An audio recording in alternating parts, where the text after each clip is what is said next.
Hello, Sikandar রাজা। হ্যাঁ, আমি বাংলাদেশ থেকে বলছিলাম, অলরাউন্ডার। নাম তো শুনছই অবশ্যই।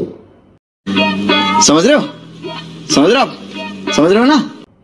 হ্যাঁ হ্যাঁ হ্যাঁ, ওই হয়েছে কি, আমি তোমাদের টিমের সাথে কাজ করতে চাই। মানে আমি তোমাদের টিমে খেলতে চাই আর কি। মানে ভাবলাম যে তোমাদের কোনো বিশ্বকাপ নেই, আর তোমাদের টিমে তো ভালো ভালো খেলোয়াড় নেই, তো তাই চাইতেছিলাম যে তোমাদের সাথে খেলবো। अच्छा। না না না না, মানে আমার টিমের সাথে তো আমি এতদিন খেলছি, আর কত খেলবো বলো। হ্যাঁ হ্যাঁ হ্যাঁ, ও তুমি যদি বলো যে আমি চলে আসবো আজকে আজকে এই যে রাতের ফ্লাইটে চলে আসবো। হ্যাঁ হ্যাঁ হ্যাঁ, আর তোমাদের টিমটাকে নতুন করে রিস্টার্ট করতে হবে তো। আমি জানি যে তোমরা একবার বিশ্বকাপে অংশগ্রহণ করো নাই। আমি একটা অলরাউন্ডার, হ্যাঁ, আমাকে দিয়ে সবকিছু সম্ভব। বিশ্বকাপ এটা তো কোনো ব্যাপারই না, শুধু জাস্ট একটা চান্স দাও আমারে।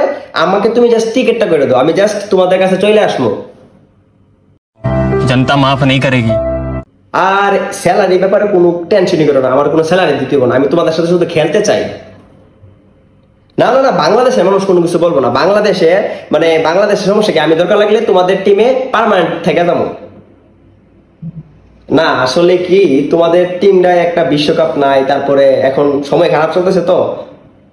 আচ্ছা ঠিক আছে ঠিক আছে, তুমি টিকিটটা পাঠাই দাও, রাতে পাঠাই দাও। পাঠাই দিলে আমি রাতে চলে আসি, হ্যাঁ। আচ্ছা, ওকে ওকে ওকে।